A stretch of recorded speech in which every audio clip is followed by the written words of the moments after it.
I am amazed that this segment was ever done on mainstream media. Ali Velshi is slightly better on Palestine over the years than most anybody else on MSNBC. I mean, MSNBC is a full-on pro-Israel, Israeli apologist network, but he is just like a touch,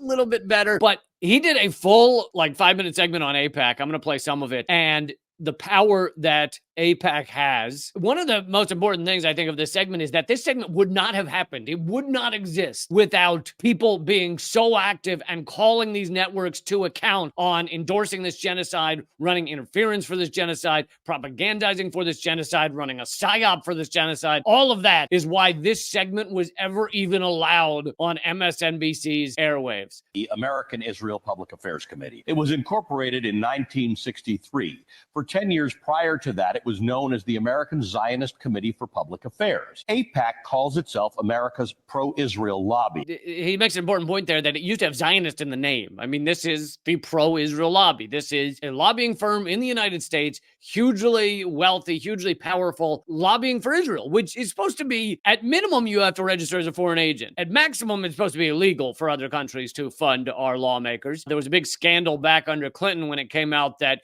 some Chinese money or from Chinese individuals had been kind of laundered and then funded, or was put towards Clinton's campaign. It's viewed as illegal, and yet here's AIPAC doing it openly, funding politicians as a pro-Israel lobby. It's supposed to be illegal.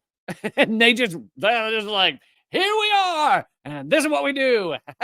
The foreign agents registry thing, that idea, you have to register as a foreign agent, it was put into play in the 1960s. Like, they created the law in the 1960s, and it was specifically meant for lobbying firms that are lobbying for other countries. And in fact, AIPAC, back then called the Zionist whatever, was supposed to register as foreign agents. And the request or push for them to register as foreign agents started when Kennedy was in office. Then he's assassinated, and then no one ever asks them to register as foreign agents again. That's just over, and they never did. 3 million members across the country in regional chapters working to, quote, expand and strengthen the U.S.-Israel relationship, end quote. You may know AIPAC as being one of the biggest and most recognizable donors to many of the members of Congress in your state. But contributing to campaigns is a relatively new function of the organization. Before 2021, AIPAC did not endorse candidates nor give political contributions. Its focus was on lobbying elected officials, not actually electing officials. Their focus, he might be slightly covering things up here. Its focus, yes, was not openly funding these politicians or funding their competitors back before 2020.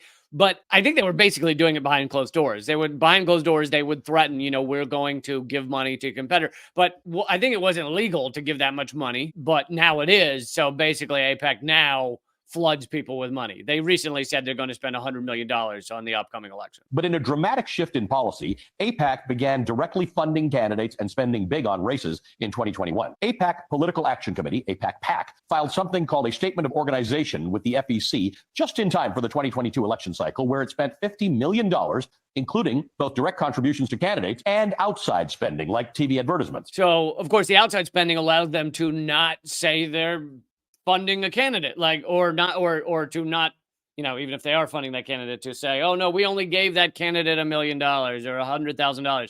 We didn't give them more than that. Meanwhile, they're spending $5 million on ads that promote that candidate. Well, that sounds like you're still kind of funding that candidate. Oh, no. We just made ads that happen to say we like that candidate.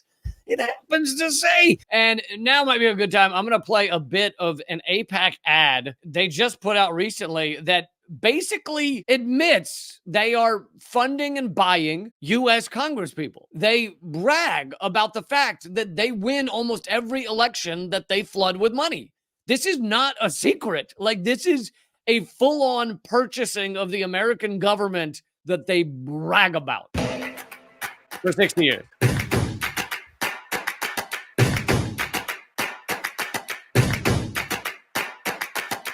Please welcome Senate Democratic leader, the Senate Republican leader. And they brag about the fact that they fund both sides. We own both sides of government. We're AIPAC. I mean, it is kind of amazing that they brag about all this. None of this is hidden. This is not a secret. Please welcome Speaker of the U.S. House of Representatives.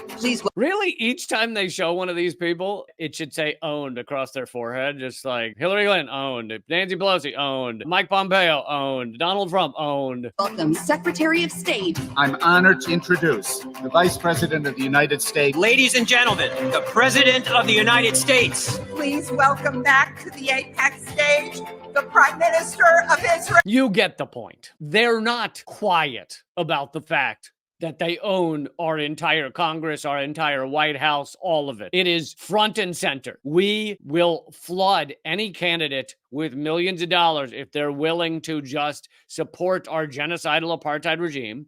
If they aren't willing to support that, we will flood their opponent with money and make sure to get them out of office. And right now, they are flooding with money anyone that could stop the few people who have even been slightly iffy on Israel. So even people like AOC, she voted present instead of voting no on one of these Israel bills. Just for that, just for voting present instead of yes, they're trying to sink her, and they're dumping millions of dollars into that race. They're dumping millions of dollars to get Ilhan Omar out. They're dumping millions of dollars to get Rashida Tlaib out, of course, the only Palestinian American in Congress. So they dump millions of dollars into the opponents to get these people out of office. Rashida Tlaib's friend, I think his last name is Nasser, said publicly that AIPAC, or he said the Israel lobby, one of them, offered him $20 million to run against Rashida Tlaib. And he said no, and then he made a video saying he had turned it down. But they offered him $20 million to run against Rashida Tlaib. That is what they do. If you even slightly don't support this genocidal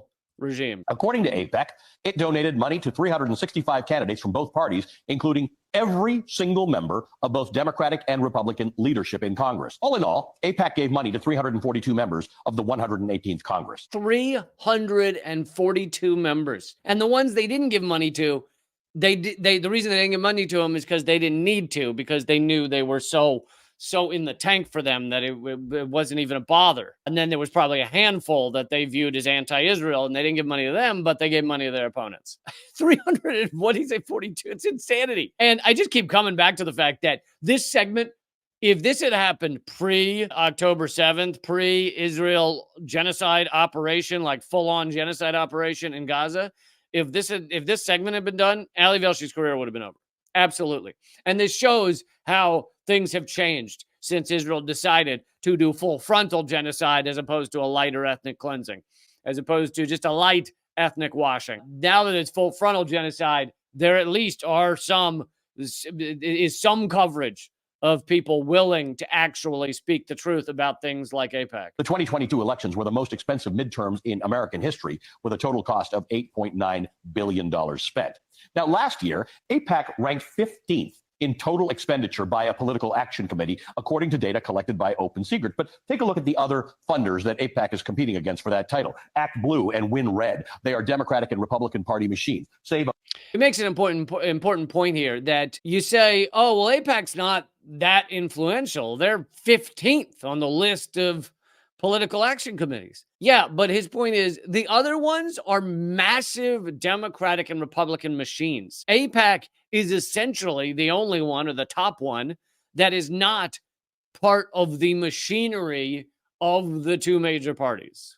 America is Donald Trump's money-raising operation. The Conservative Club for Growth, Emily's List, focuses on electing Democratic women to office. All of the PACs on this list are massively domestic-focused ideological machines. AIPAC is the only organization in the top 20 whose interests are focused entirely on America's relationship to a foreign government. Now, let's take a look at who benefits from AIPAC's largesse. Here are the top 20 recipients in Congress. Okay, well, we already went through this, all the amount of money, but you'll notice the amount of money they get. So you look at the top one is Rep. Glenn Ivey. You'll notice it's lots of money. Some of them getting $500,000, but it's not millions.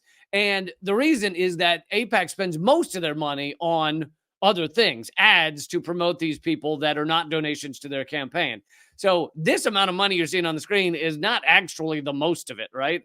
They're spending $100 million, and most of it is not directly to the candidate. That also helps cover up where most of it is going. AIPAC can't stand the idea that I am the clearest, strongest Jewish voice in Congress, standing for a simple proposition that there's no way to have a secure democratic homeland for the Jewish people unless we achieve the political and human rights of the Palestinian people. AIPAC spent $4 million against Levin. He lost by 20 points.